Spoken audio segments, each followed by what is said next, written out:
I would like to welcome you today to our second presentation in the virtual noon lecture series of the Lieberthal-Rogel Center for Chinese Studies for Fall 2020.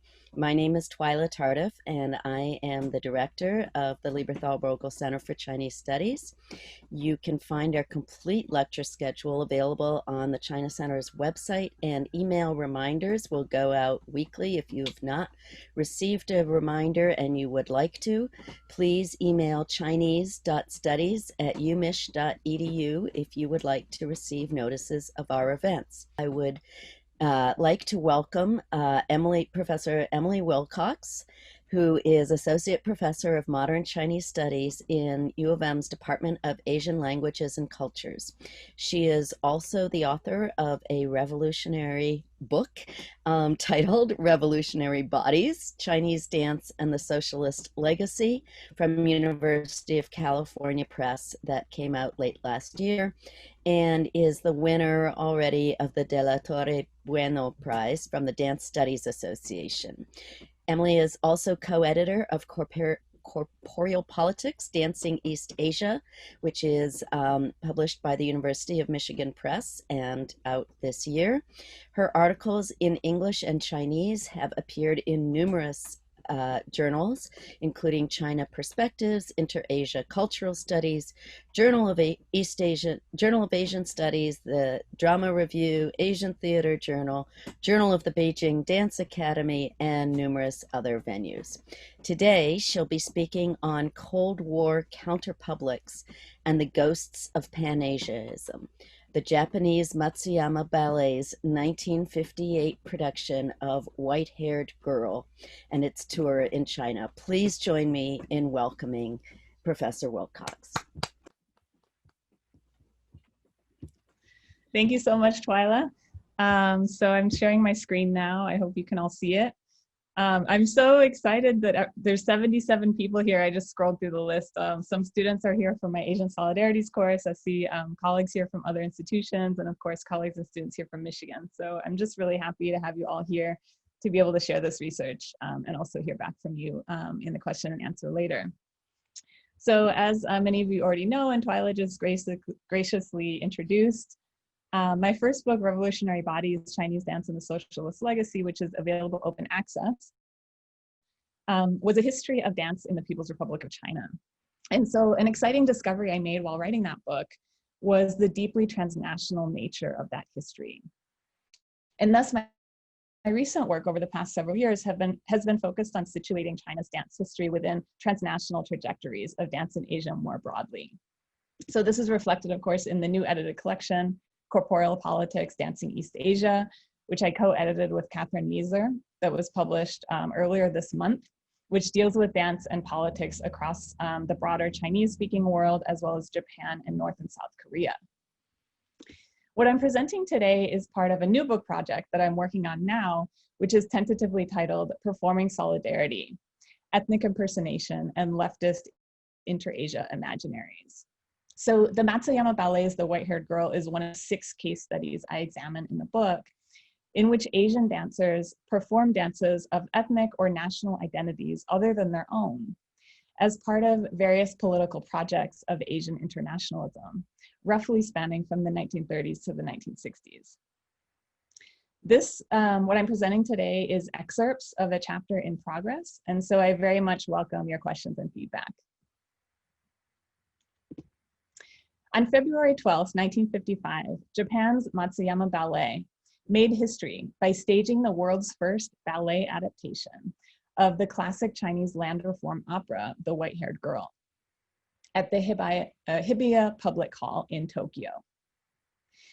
The 2-act ballet starred Japanese ballerina Matsuyama Mikiko, and it was directed by the renowned theater director and member of the Japanese Communist Party, Hijikata Yoshi. Although performed in Tokyo, it was widely covered in the Chinese press.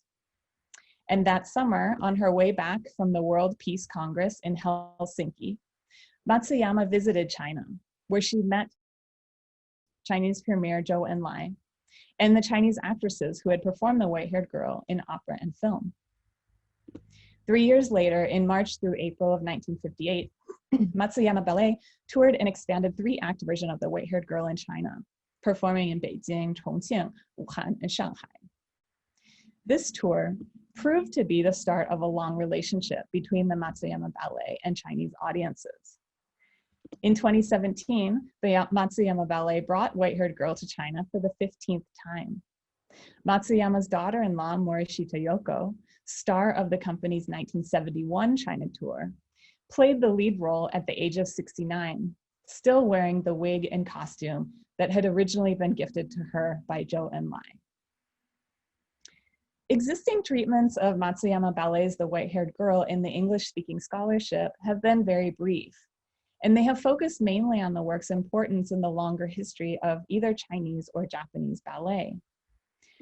Most often, they have noted the work's role in inspiring the Shanghai Ballet School's 1965 ballet adaptation of The White-Haired Girl, which became one of the model works of the Cultural Revolution. Those of you who arrived early today saw a clip from the 1971 film of this later Shanghai production. Occasionally, Matsuyama Ballet's The White-Haired Girl has also been discussed as an early example of ethnic ballet in Japan. In all of these discussions, however, the Matsuyama Ballet's The White-Haired Girl receives at most a paragraph or two of attention. This Japanese precursor of the famous model work is treated as an interesting historical fact, but is not analyzed or investigated in a sustained manner. Questions such as why a Japanese ballet ensemble produced this work, how it was received by Chinese audiences and critics, and why it had such a lasting impact on China's artistic landscape still remain unexplored. My goal in this chapter is to examine the Matsuyama Ballet's The White-Haired Girl production in its 1958 China tour as a significant historical event outside the scope of Chinese or Japanese ballet history. First, I reconstruct the ballet based on extant Chinese language performance programs, published reviews, and photographs. Then, I examine the Chinese reception of the work, the backgrounds of the Japanese creative team, and the immediate political context of Sino-Japanese cultural exchange in which the work was produced. Because this is part of a larger project on the relationship between cross-ethnic performance and leftist inter-Asian imaginaries, I focus especially on how Chinese audiences interpreted the Japanese artists' embodiments of Chinese characters.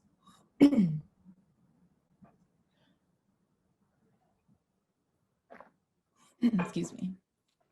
A majority of Chinese press reviews during the 1958 tour interpreted the cross-ethnic performances in The White-Haired Girl as evidence of artistic achievement, as well as international solidarity. Many described the performances as proof that Japanese people, in contrast to their conservative government, sided with China politically and supported China's vision of Asian internationalism. Thus, I'm particularly interested in how, in the case of Matsuyama Ballet's The White-Haired Girl, ethnic impersonation came to be seen as a tool for a kind of revolutionary struggle that transcended boundaries of nation, ethnicity, and Cold War alliances. Part of this large project, or part of the larger project of which this is one piece, is considering how notions of Asian solidarity took on different expression in different political moments and historical contexts. Therefore, I'm interested in how the Matsuyama Ballet's The White-Haired Girl might be understood as part of a larger trajectory of Pan-Asian or inter-Asian cultural practice that took on new forms in the context of 1950s socialist internationalism. Within inter-Asia imaginaries, we find the negotiation of hierarchies and a fraught balance between sameness and difference as key themes. Thus, these issues also form underlying questions in my investigation of Matsuyama Ballet's The White-Haired Girl. I suggested the choice to adapt and perform a Chinese play indicated at one level the Japanese artist's deference to China's status as the leader of revolutionary internationalism. In this context, the Japanese dancers' embodiment of Chinese identities in their performance of The White-Haired Girl therefore represented an aspirational mode of ethnic impersonation. At the same time, by using ballet as the expressive form for this work, the Matsuyama Ballet asserted an artistic superiority through their mastery of this Western dance form. While this use of ballet differentiated China and Japan in terms of dance form, however, namely because Japan had a more developed ballet field at that time, however, the use of ballet also asserted a shared Asian identity for the two countries. That is, because ballet was coded as Western in Chinese dance discourse, the appropriation of ballet by quote unquote Eastern bodies offered an opportunity to highlight cultural affinities between China and Japan, which in turn served as the basis for a political argument about Japanese revolutionary potentiality. Ultimately, I conclude that the Matsuyama Ballet's The White-Haired Girl contributed to a collaborative effort to generate an inter-Asia Cold War counterpublic that bridged China and Japan through unofficial cultural exchange. This counterpublic provided an outlet for Japanese communist artists who were increasingly marginalized and suppressed in post-occupation Japan. At the same time, this counterpublic also provided new avenues for Chinese artists, leaders, and audiences to imagine and project China's internationalist aspirations through a mission of shared struggle that extended into the anti-communist world. Within this context of a leftist Asian internationalist network, the performance of interethnic impersonation took on a particular local meaning. It emerged as a strategy for resisting the Cold War status quo, facilitating transnational cooperation, cross-cultural appreciation, and the circulation of revolutionary ideology in spaces such as 1950s Japan that were officially outside and hostile to socialist bloc culture. Act 1 of Matsuyama Ballet's The White-Haired Girl involved 38 dancers and featured the duet North Wind Dance, 北风舞. The program note reads, "Dusk in late fall. Villagers return from the fields and circle around Xi'er and Dachun, dancing Yangge. The bucolic gathering is disrupted when representatives of the local landlord Huang Shiren come to collect rent. Yang Bai Lao, Xi'er's father, is threatened that if he cannot pay rent, he must hand over his daughter in place of it. Yang kneels on the ground and pleads for mercy. Showing no leniency, the landlord's men drag him away. Body language conveys relationships of class conflict, oppression, and potential resistance that the scene is meant to convey. After Yang's exit, the villagers are furious but feel powerless to do anything. They console Xi'er and Dachun and then return home one by one. Left alone, Xi'er and Dachun then perform North Wind Dance, embodying images of rural youth that were ubiquitous at the time in Chinese performance and visual media. The happy scene is again cut short when Xi'er's father, Yang Bai Lao, suddenly reappears on stage. In deep sorrow, Yang commits suicide. Tucked into Yang's jacket, the neighbors find a contract of human sale. Sold Xi'er in place of rent, it reads.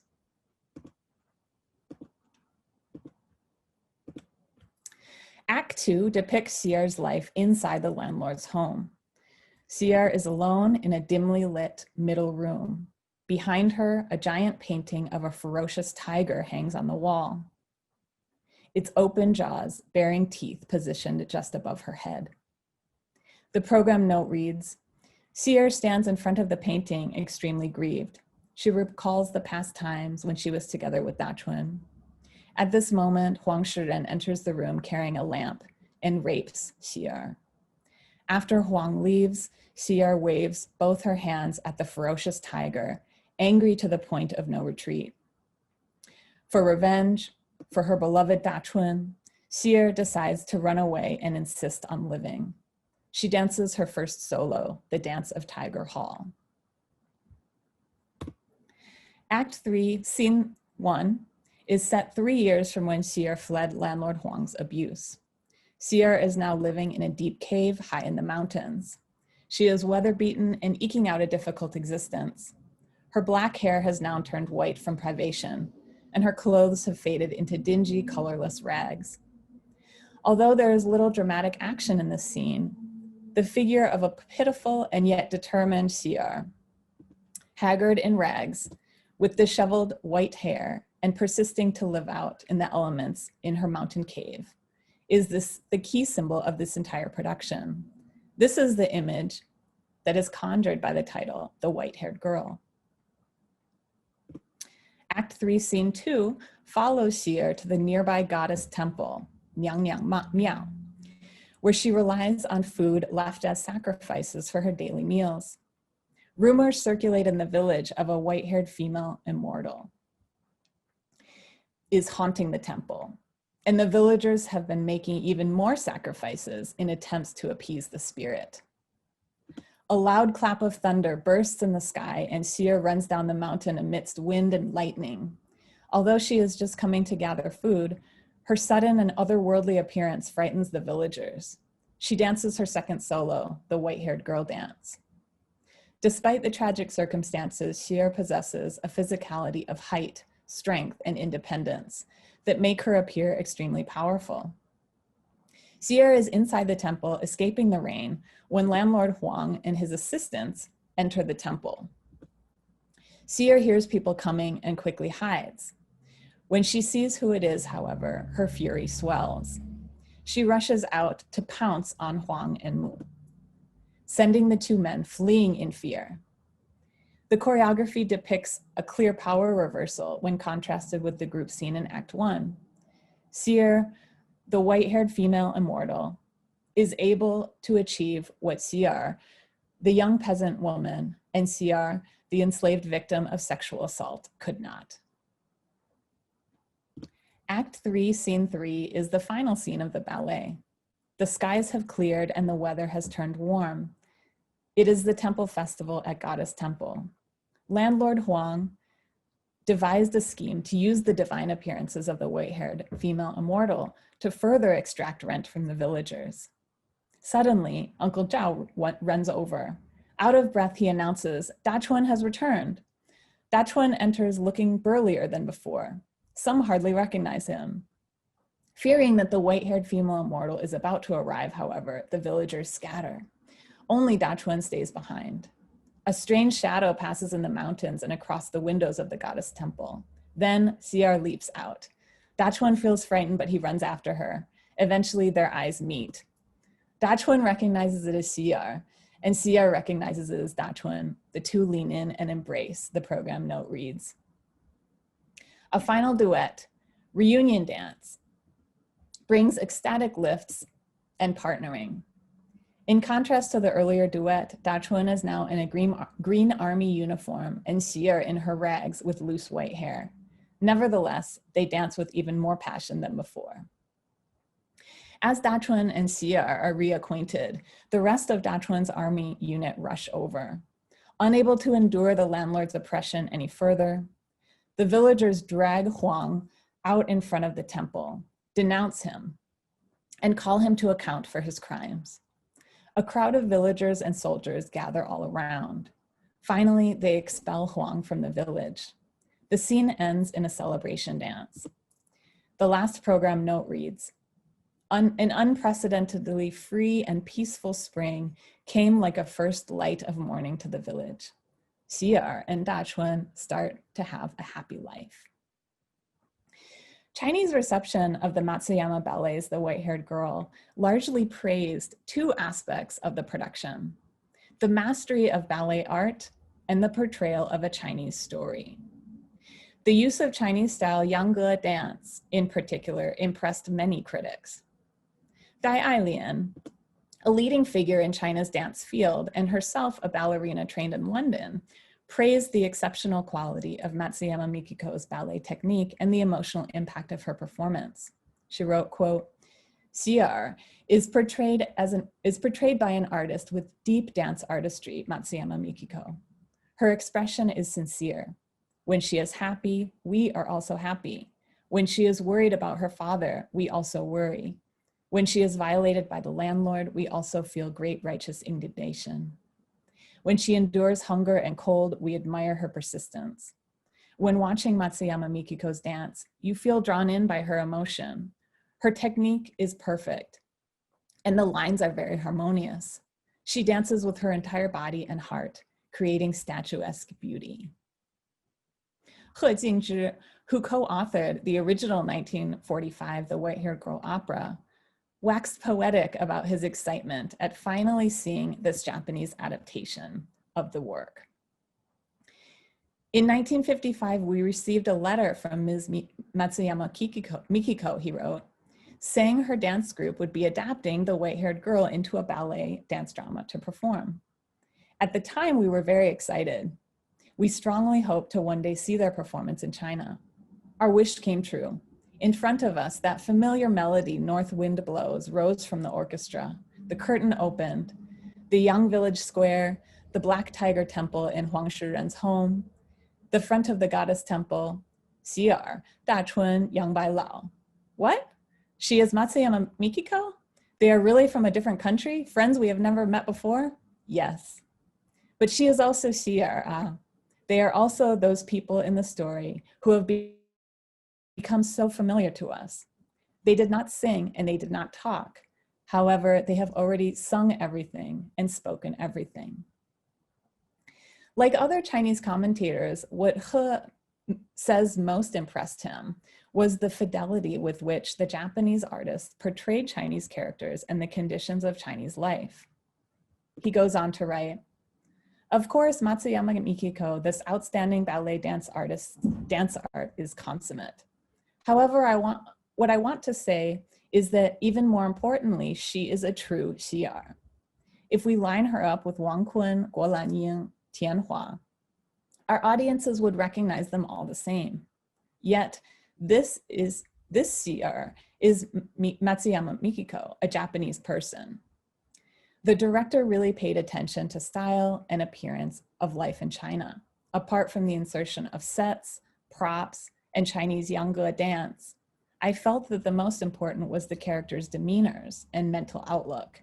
Yes, it can be said they really look like Chinese people. Even the leading Chinese dramatist Tian Han, an often an exacting critic, took an extremely positive view of the Matsuyama ballet production. Tian described the ballet as, quote, well choreographed, unexpectedly good, and a work that, quote, showed the Japanese art world's spirit of initiative. He also wrote that the White-Haired Girl ballet only lasts 1.5 hours, but it still makes the audience feel moved. For Tian, it was an enormous feat to turn the White-Haired Girl into a ballet, because ballet is an imported art form. He writes, what is unexpected, oops, we're not there yet. What is unexpected is that Eastern people can become such excellent ballet performers and perform such a moving ballet dance drama.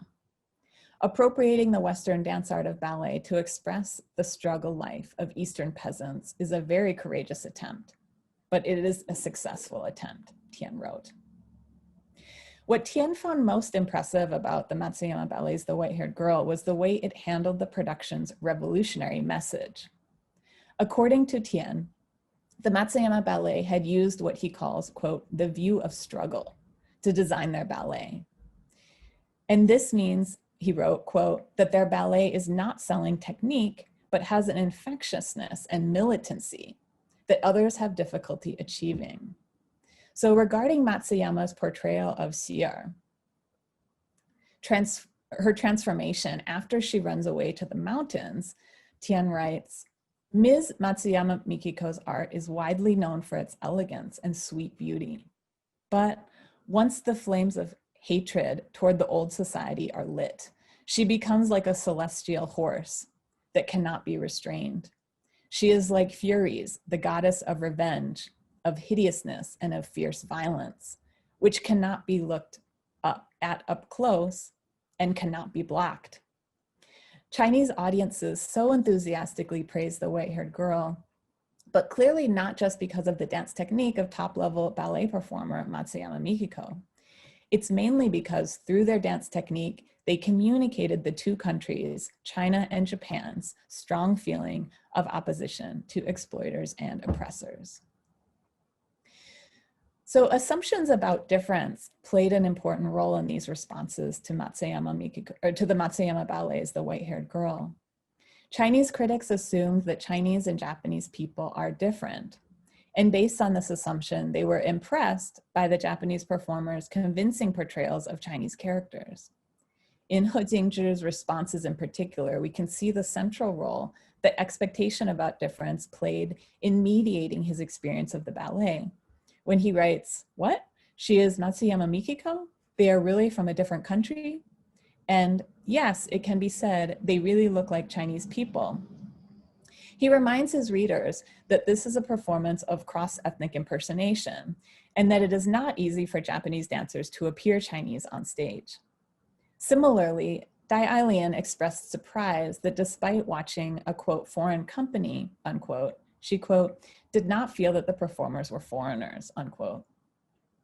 The fact that the performers look Chinese for He and Dai and other Chinese critics is not because they share some quality of Asianness or Easternness, in other words, although the authors do refer to this notion of sameness at other times in their discussion. Rather, when praising the Japanese dancers' successful portrayals of Chinese characters, they attribute the success instead to the dancers' hard work and their skill perfecting the artistic craft, as well as efforts to learn about China.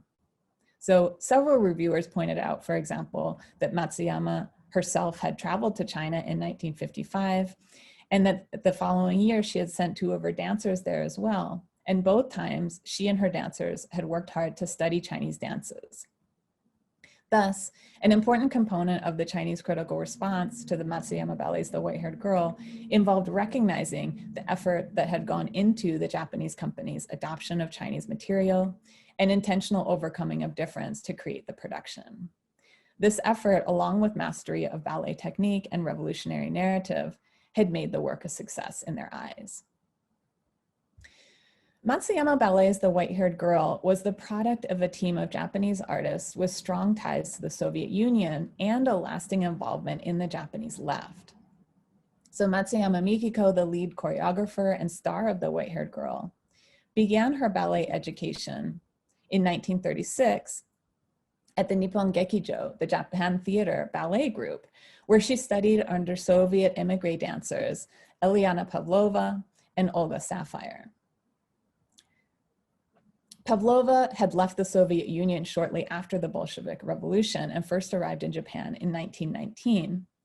Olga Sapphire, however, had graduated from the Leningrad State Choreographic Institute, previously the Imperial Ballet School, in Leningrad in 1929, and then had emigrated to Japan in 1936 after a career as a professional ballerina with her husband, Shimizu Takahisa, who was a Japanese diplomat. Sapphire was employed at the Nihon Gekijo until 1953, where she imparted the Mariinsky style of ballet training to Japanese students such as Matsuyama. Matsuyama then established the Matsuyama Ballet in 1948. Despite what historian Ruriko Kumano documents as the occupation era Red Purge in Japan, launched in 1949, Matsuyama nevertheless pursued a clearly leftist path with her ensemble. They toured factory schools, adapted contemporary plays, and employed the Stanislavski acting method. The Matsuyama Ballet toured all across Japan, teaching workshops and giving performances with low ticket prices in remote locations. Matsuyama performed classical ballets such as Giselle, Les Sylphides, Swan Lake, and Nutcracker. She also created 3 new ballets on Asian themes: White Fox Springs, adapted from a play by Tanizaki Junichiro, and premiered at Tokyo's Imperial Theater in 1953, and Dream Palace, set in the Asuka period in historical Japan, premiered in 1954. The White-Haired Girl, premiered in 1955, was the third in this series of ballets on Asian themes. In the summer of 1955, in addition to visiting China, Matsuyama also visited the Soviet Union. There, she took classes with world-famous Soviet ballerina Gulina Ulanova at the Moscow Grand Theater, and she observed and studied Soviet productions of important ballets, such as Romeo and Juliet, Fountain of Bakhchisarai, and Swan Lake. In 1956, Matsuyama sent 2 of her leading dancers, Ishida Tenio, who played the male lead Dachuan, and Kodaira Tsuyako, who played one of Sier's friends, to visit China and the Soviet Union. And upon returning to Japan in 1957, Ishida published Boroshoi Gekijo, a Japanese translation of the Soviet dance writer and librettist Yuri Slonimsky's book, The Bolshoi Ballet. In 1957, the Matsuyama Ballet staged Japan's first complete production of Fountain of Bakhchisarai, an important work of Soviet drama ballet. Many of the dancers who performed in the White-Haired Girl tour in China in 1958 had also performed in this production 1 year earlier. The creative team of White-Haired Girl included many artists in Japan with connections to the Soviet Union and across the Japanese left. So the previously mentioned Hijikata Yoshi, who directed the work, was a longtime leader in Japan's Shingeki or New Drama movement, and was known for financing the building of Tsukiji Shogekijo, the Tsukiji Little Theater, which after its founding in 1924 quickly became what theater historian Brian Powell calls, quote, a center of activity for those working in left-wing arts organizations in Japan. Hijikata first visited the Soviet Union in 1923, where he became interested in the work of Meyerhold. In 1933, during a period of escalating arrests and violent suppression of proletarian drama by the Japanese police, Hijikata moved to the Soviet Union to escape arrest, and he remained there until 1937, for 4 years. After he returned to Japan in 1941, Hijikata was imprisoned along with other Japanese leftist artists and intellectuals, and released only at the end of the war in 1945. In the post-war period, Hijikata produced plays of the Moscow Art Theater to the Japanese stage, and was also a critic at times of the US-led occupation leaders' support for traditional kabuki. In addition to The White-Haired Girl, Hijikata also directed the Matsuyama Ballet's 1957 production of Fountain of Bakhchisarai. Matsuyama's husband, Shimizu Masao, who served as the Matsuyama Ballet's troupe director, as well as design and production manager, was described by ballet historian Robert Greskovic as, quote, an ardent communist. Shimizu had been an acting committee chair in the early construction of a provincial labor union. And at the time of the 1958 tour, he was a member of the China-Japan Friendship Association and the Japan-Soviet Goodwill Association, both of which had strong ties to Japan's leftist political groups, including the Japanese Socialist Party and the Japanese Communist Party. Stage manager Ida Kuzuhiro studied directing under Hijikata at the Central Drama Academy, and in 1952 entered the Directing Research Institute founded by Hatamoto, a member of the proletarian arts movement, who published an important book on independent theater in Japan in 1948. Stage designer Matsushita Akira entered the progressive New Associated Theater Troupe in 1946, and in 1951 participated in the founding of the Central Art Theater, the Chuo Gejutsu Gekijo, a group established by Suzukida Kenji during a split in the JCP, which later merged in the Tokyo Art Theater. By the time of the 1958 tour, Matsushita had done stage designs for several modern Chinese plays staged in Japan, including Cao Yu's Bright Day, Transformation, and Thunderstorm. Matsushita had received praise also for his work on Gorky's Enemies, Takashi Nagatsuka's Earth, Tsuchi, and Japanese proletarian writer Sunao Tokunaga's Silent Mountain Range. The composer, Hayashi Hikaru, was relatively young and only began his composing career in 1953. However, he quickly gained renown after winning major awards in 1953 and 1955. His works were performed by major symphony orchestras in Japan, and apart from orchestral music, he also composed choral songs, theater, and mass songs. Hayashi was involved in the Now Group, Kenzo no Kai, and the documentary arts group, Kiroku Gejutsu no Kai, both led by Abe Kobo, a proletarian internationalist. According to music scholar Bonnie Wade, Hayashi advocated the use of Japanese music in his compositions, and in 1958 he began a composition titled Scenes from Hiroshima, inspired by a poem of the same name by Tameki Hara. The close association between the white-haired girl and Japan's leftist political and intellectual communities was evident in the congratulatory comments included in the 1958 Chinese performance program. So one of these came from Katayama Tetsu, the first socialist to serve as Prime Minister of Japan, who was also the chairperson of the China-Japan Cultural Exchange Association from 1956 to 1960. Another congratulatory remark came from Nakajima Kenzo, a literary critic and Director General of the China-Japan Cultural Exchange Association from 1956 to 1972. The China-Japan Cultural Exchange Association was established specifically to use cultural exchange to oppose Japan's official China policy after 1949, and it advocated support for China among various Japanese progressive groups. In 1957, Nakajima was one of 14 progressive activists who co-founded the National Congress for the Restoration of Japan-China Diplomatic Relations, which directly opposed the Kishi government's pro-US policies and directly called for Sino-Japanese rapprochement. So the creation of the Matsuyama Ballet's The White-Haired Girl was closely connected to this unofficial diplomacy, sometimes known as people's diplomacy, that Chinese leadership, and particularly Zhou Enlai, had cultivated between China and Japan during the 1950s. According to historian Caspar Witz, people's diplomacy was a policy aimed at enhancing the PRC's informal ties with countries with which they did not have official relations. Ties that would ideally become so strong that they would lead to the long-term goal of formal diplomatic relationships. An important result of people's diplomacy towards Japan was that from the early 1950s, non-governmental negotiations on trade that were held between PRC and Japanese trade groups with tacit approval of the Japanese government.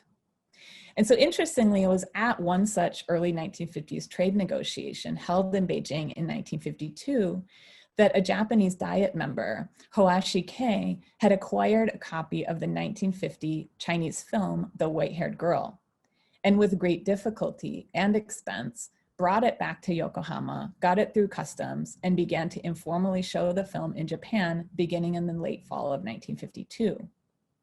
Although the film was not released publicly in Japan because of government suppression, Chinese media reported that by December of 1952, the White-Haired Girl film had shown informally in Japan 270 times, and had been seen by 128,993 people across Japan, in Tokyo and elsewhere. So according to Shimizu, Matsuyama's husband, the two of them had gained inspiration to create the White-Haired Girl ballet when they attended one of these quote unquote secret showings in Japan on New Year's Day in 1953. In her work, The Art of Cloning, Creative Production During China's Cultural Revolution, Lai Quan-Pang cites a 1985 account by Shimizu to assert that the Matsuyama Ballet's 1955 staging of The White-Haired Girl took place, quote, with the Chinese government completely uninformed. However, contemporary Chinese media reports suggest that the actual story was most likely more complicated. A 1955 article in China's Xijubao Theater News, for example, announced the Tokyo premiere of Matsuyama Ballet's The White-Haired Girl and stated, quote, during the work of preparing this dance drama, the Chinese Theater Artists Association gave Matsuyama Ballet as a gift the White-Haired Girl opera materials. Vice chair of the association and president of the Central Theater Academy, Ouyang Yuqian, also sent a telegram congratulating them. The telegram said, this is the first creation using the ballet form to perform the White-Haired Girl. Using dance art to portray an image of the Chinese working people will certainly be helpful to unity and friendship of the people of China and Japan. We respectfully wish the Matsuyama Ballet a successful performance. The association's concern and assistance gives them much encouragement. So this was all in that Shijubao article in 1955. So regardless of when Chinese leaders first learned of Shimizu and Matsuyama's plan to create the White-Haired Girl Ballet, it is clear that they took an active role in its subsequent development and the planning and orchestration of the 1958 tour. So according to an account by Matsuyama, her 1955 visit to China took place at the invitation of Guomo Ruo, whom she had met at the Helsinki Peace Conference. During a large banquet held during Matsuyama's visit to Beijing in 1955, Zhou Enlai had made a point of taking that photograph that I showed earlier with Matsuyama and the other two actresses who played the white-haired girl. And this also showed the importance that Zhou Enlai placed on that performance as early as 1955. Matsuyama's participation the following year in the welcome events for the PRC's Peking Opera delegation to Japan further demonstrated her close involvement with high-profile figures in the Sino-Japanese cultural exchange of the period. And according to the 1958 Chinese performance program and other contemporary accounts, the Matsuyama Ballet's 1958 China tour took place at the invitation of the Chinese People's Association for Cultural Relations with Foreign Countries, the official CCP organ that had been established in 1954 to plan people's diplomacy-related cultural exchange. So the year 1958 was an important one in Sino-Japanese relations because it was a time of rising anti-Chinese sentiment in Japan under the pro-Taiwan policies of Kishi Nobusuke, who served as Prime Minister of Japan from 1957 to 1960. According to Witts, quote, the Kishi years from 1957 to 1960 would see great polarization between progressives and conservatives in Japan, and an increased involvement of the PRC with Japanese opposition parties like the JSP and the JCP, unquote. On May 2nd, 1958, less than a month following the end of the Matsuyama's tour, the Nagasaki flag incident erupted, leading immediately to an abrupt decline in people's diplomacy between China and Japan. Witts writes, quote, this was followed by the breaking off of all trade relations between the two countries. Trade relations by the Japanese leadership. In the second half of 1958 and in 1959, the number of visits between the two countries dropped sharply, unquote. Because of this political context, the Matsuyama Ballet Tour marked a culmination of high engagement in Sino-Japanese cultural exchange during the previous years, which did not return again until the Matsuyama Ballet's second tour of China in 1964, 6 years later. So a recurrent theme in Chinese reporting on the Matsuyama Ballet's The White-Haired Girl was that it expressed shared experiences between Chinese and Japanese people, as well as a strong desire among average Japanese to carry out a socialist revolution, like China's, in their own country. This message appears first in the Chinese media accounts of unofficial showings of the White-Haired Girl film around Japan in 1952. So many of these accounts in the Chinese newspapers claim to present actual quotations from audience members across different sectors of Japanese society responding to the Chinese film, The White-Haired Girl. An article in Dazhong Dianying, Popular Film, reported that a Japanese worker had said after seeing the film, quote, although in form they are a bit different, the majority of Japanese people are now suffering these sorrowful conditions described in this film, unquote. The same article cited a Japanese female student reflecting, quote, I feel this film is very familiar because it expresses the struggle spirit of the people of Asia. And also in life feeling, there are many elements similar to those of the Japanese nation. I strongly desire the free, equal, and peaceful life shown at the end of the film, unquote. Another article published in the magazine 保卫和平, Protect Peace, reported, quote, the most enthusiastic and appreciative welcome for the white-haired girl came from workers and soldiers. Especially the extent to which peasants were moved by it is hard to describe. For example, in a village in Nagano Prefecture, after seeing the white-haired girl, they organized a discussion symposium led by the village head. Youth, women, and even older people in their 50s and 60s participated and expressed their views, staying until 4:30 in the next morning. Still not a single person wanted to go home and go to sleep. They were extremely agitated and speaking in unison, saying, the paths of China's peasants and Japan's peasants are not different from one another.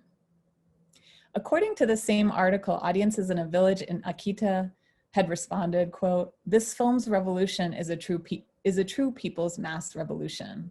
It appears Dachuan's way of doing things is very good and we should study it. Japanese coal miners, women workers, the elderly, and film critics were all said to have given the film an extremely positive response, reflecting their identification with the characters and desire for more such stories. Statements from members of the Matsuyama Ballet team that were reported in the Chinese media similarly asserted a sense of affinity between the Japanese people and the story depicted in The White-Haired Girl. A 1955 Guangming Daily account of the ballet's premiere in Japan, for example, reported that director Hijikata Yoshi had stated, quote, "Today we know that the art of New China so deeply moves the masses of Japan," unquote. An article about the premiere the same year in Theater News likewise reported, quote, "The working of adapting The White-Haired Girl began after the ensemble members saw the Chinese film The White-Haired Girl shown in Japan. They were moved by the image of the white-haired girl. They saw that the situation of China's pre-liberation countryside was so similar to the current situation in Japan's countryside. Because of this, they felt that making The White-Haired Girl into a ballet in Japan had contemporary meaning." The introductory notes in the 1958 Matsuyama Ballet performance program assert that Japan has a similar folk legend named The Herdsman and the Enchantress, in which an ordinary girl is sold as a prostitute and after enduring abuse escapes to the mountains where her hair turns white. This point is the same as in The White-Haired Girl, the program notes state. Thus, The White-Haired Girl is a story that we Japanese people can sympathetically accept. In her speech reported in the performance program, Matsuyama stated, quote, "The White-Haired Girl and Japan's peasants have an essential connection.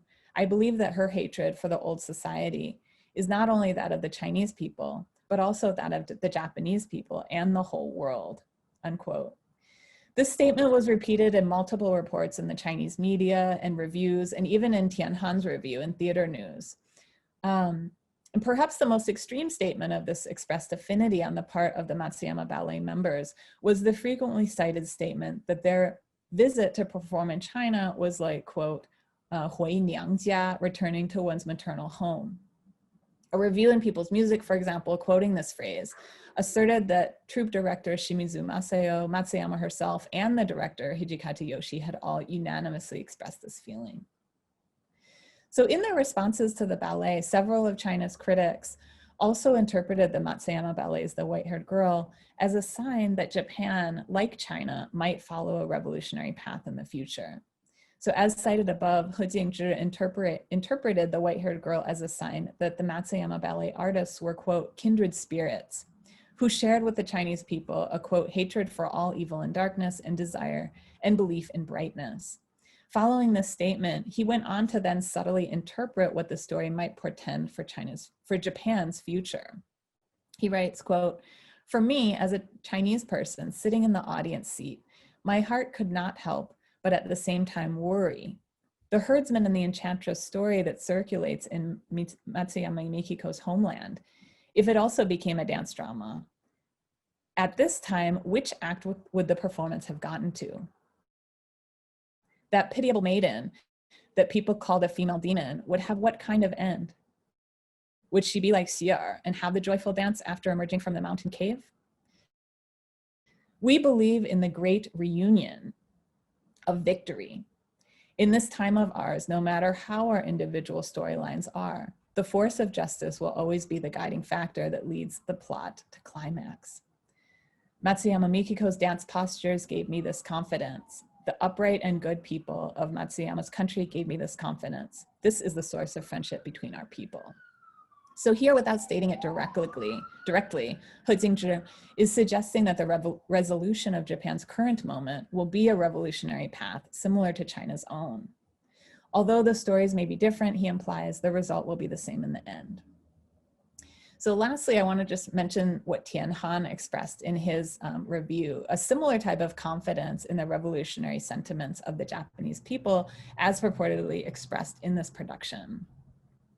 So responding to a statement by Hijikata Yoshi that Matsuyama Ballet's presentation of The White-Haired Girl was, quote, like Westerners taking Madame Butterfly to be performed in Japan, Tian stated that he felt that the Japanese people were actually more advanced in their ideology than Hijikata led on. Tian writes, quote, "The White-Haired Girl and Madame Butterfly are actually completely different. The former expressed the rage and resistance of a kind woman persecuted and ravaged by feudalism and bureaucratic capitalism. The latter expressed the grief and woe of a kind Japanese woman under an imperialist's heartless behavior. The Japanese people today have a more progressive view of Madame Butterfly. They call for anti-imperialism and the complete overturning of feudalism and capitalism. They have greater sympathy for the resistance of the white-haired girl. Following this analysis, Tien repeats Matsuyama's statement about the hatred of the old society being shared by China, Japan, and the world. And then he describes the powerful way Matsuyama had embodied hatred in the quote I mentioned above, in which he compares her to a celestial horse and furies. However, Tien concludes that this section with a comment about the current and future of Japan. He writes, this white-haired girl perform some part of Japan. How could Japan's Huangshirens and Murenshis dare to watch the white-haired girl that paints their repulsive images and shameless future? So these messages in the white-haired girl, and this I'm concluding now, these messages in the Chinese press's reporting on Matsuyama Ballet's The White-Haired Girl make clear the political significance that cross-ethnic performance held in this production in the Chinese context of Sino-Japanese cultural exchange of 1958. That is, story of class and gender oppression, peasant resistance, and achievement of ultimate victory through perseverance and hard-fought struggle. Japanese artists' cultivation of a Chinese look in their production was interpreted as an embodiment of a larger commitment to revolution among the Japanese people. So in this political context of the continuing Cold War polarization of East Asia, the ongoing lack of diplomatic relations between the two countries, and the intensifying US dependency of the Japanese government, combined with increased tensions within Japanese society, including this increased splintering of the Japanese left itself, all reflected a socio-political reality in which actual communication and mutual understanding between China and Japan were that the people of foreign countries supported a desire to follow China's revolutionary path, even when the governments and the official positions of those countries did not, was an important part of China's understanding of its role as a leader of world revolution. Thus, Matsuyama Ballet's success in using their own expressive form, in this case ballet, to achieve a rendition of The White-Haired Girl that Chinese audiences found genuinely sincere and politically moving was not just an achievement of artistic accomplishment and cultural understanding.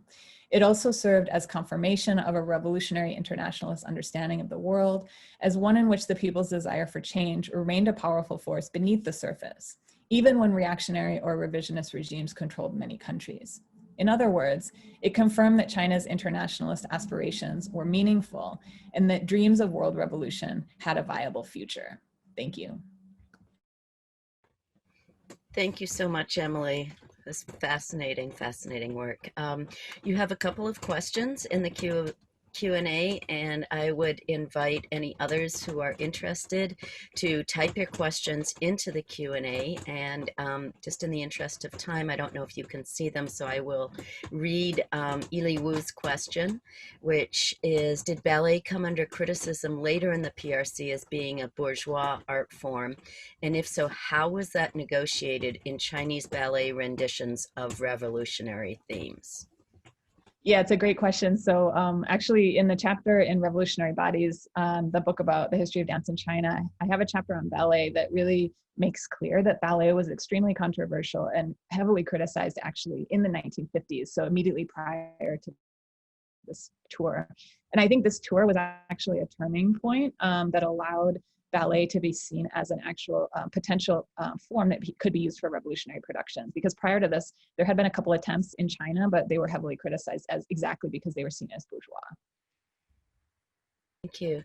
David Rolston also has a question, and his impression is that the famous saying associated strongly with the ballet, old society turned people into ghosts, the party made them human again, is that the white-haired girl as a ghost is not very powerful and needs to be saved by Dachshund and the 8th Root Army. So how does this idea of agency and power as a ghost compared to the Shanghai Ballet and other Chinese versions? This is such a great question. So I shared a draft of this chapter with my dance studies reading group, and one of the scholars in that group did an amazing analysis of this ballet as what she saw as a reversal of Giselle. So like this famous European ballet where a woman, you know, is turns into a ghost, but she becomes very weak. And so the scholar actually saw this as a response to that, in which turning into a ghost turns the woman into this powerful figure. So I think this is a really interesting question to explore. And to be honest, I haven't really compared sort of this reconstructed version of the Matsuyama Ballet version then back to the Shanghai Ballet version. And so that's probably going to be the next step, to think about whether this version actually articulated a different argument about seer as a ghost. Yeah, so thanks for pointing that out, David. I'll definitely follow up with it. And David Wilson, thanks you for the wonderful presentation. Very pleased to see the serious consideration of it, and is fascinating with the ethnic impersonation idea for looking in this Sino-Japanese frame. And if you'd like to comment on the Cold War powers engaged here. So CIA support of the Darmstadt School, a music festival, also tours going in multiple directions.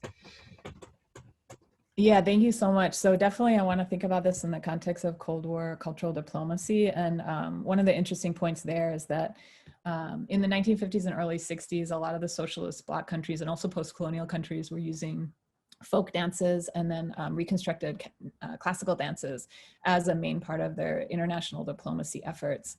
But we see a shift in this period to ballet being used by many different countries, not just the US and the Soviet Union. And so I think it's definitely important to see this as the use of ballet specifically in this work as participating in this larger Cold War exchange and competition that was actually happening in the realm of ballet, where you have like the Cuban ballet competing with the New York City Ballet. You know, Balanchine became a major figure in the New York City Ballet community that was sort of representing an American vision that was contrasted with the Soviet vision.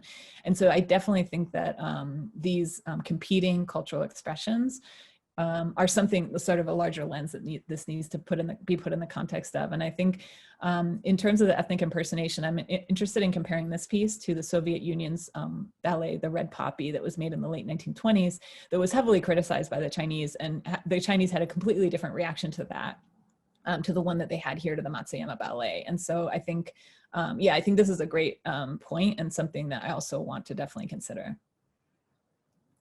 Right. And Luoliang also asks about your use of Chinese media coverage as a filter, and what did Japanese or other media coverage look like? And do you think that each of the linguistic and cultural spheres might have had their own strengths and limitations as sources? Absolutely. Yeah, so this is one of the things I'll be talking about in the book, because each of the case studies that I'm looking at is transnational and involves a linguistic sphere that I'm not working in. So like the first case study, the dancer is based in Moscow. Another case study, Chae Seung-hee, is a Korean dancer. So I'm looking at these case studies specifically through the lens of the Chinese primary sources. And I think that they provide one lens that's, you know, an interesting one that I think I can draw a lot from, but I'm also, you know, recognizing that there are other lenses that need to be brought to these subjects as well that, you know, other people hopefully will be able to do. And I think in this case, it's obvious that the Japanese one is definitely something that other people need to look into to give us a full picture. So yeah, thanks for that question. Apologies, a little bit of allergies.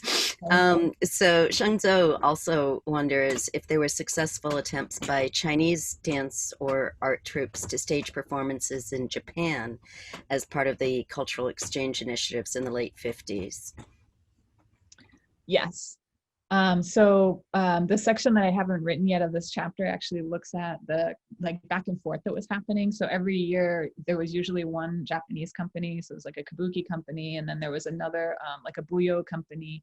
There was a series of Japanese companies that came to Japan. And then at the same time, there were like a Japanese Peking opera ensemble, a song and dance ensemble, like a Dunhuang exhibit went to Japan. So they were alternating actually throughout this period. And this was just one of these many events that was part of this like larger network of exchanges. They were all organized by the same groups, but they were going back and forth. They were reported in very similar ways, and a lot of the same people, they would like greet each other when they went back and forth.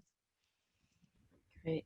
And Timmy Chen asks about so the exchange and solidarity was interest, but also in the context of Cold War and rising anti-China sentiment in Japan. And so, was the 1958 tour in China received with any anti-Japanese sentiment? Mm-hmm. So one of the things I find particularly interesting when reading the Chinese media coverage of this event, and even of like the biographies of the individuals involved, is that the Sino-Japanese War is completely not mentioned at all, ever, in any of these so far that I've read.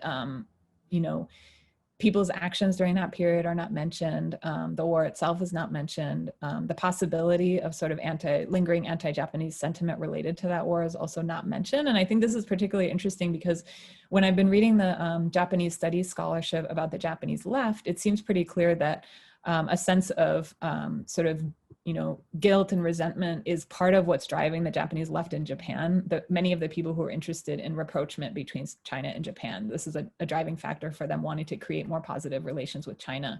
But it definitely doesn't come up, at least in the published public discourses that I've seen about this interaction. And so it's an interesting question to ask, right? Okay, so one last question from Carol, which is how ballet vignettes might have influenced visual artists. So Wang Shikuo, Bloodstained Shirt, where he was struggling to highlight the drama of land reform and violence, and was the white-haired girl also offering some of these analogies? Oh, yeah, thank you so much. I mean, there's so many like scenes in plays from this period, like all the land reform operas and the movies based on them, and dances based on them. They often have these scenes of, bringing back the landlord and criticizing the landlord, and that's exactly what we see in the Bloodstained Shirt as well. So yeah, it'd be really interesting to think about how painters, if they were inspired by it. One of the things that you saw in the presentation was that, so I showed actually when I was summarizing the plot, I showed all the images that I could find anywhere in the media from that period. So there aren't very many, and many of them, as you saw, are actually sketches instead of photographs. And so it's really interesting to me why instead of publishing photographs, they would publish these artistic sketches of the work. And so I think it does suggest a relationship to visual culture at the time that, I haven't really explored beyond that. But thank you, Kara, or thank you, Kogan. All right, and thank you everybody for joining us today. This has been wonderful turnout.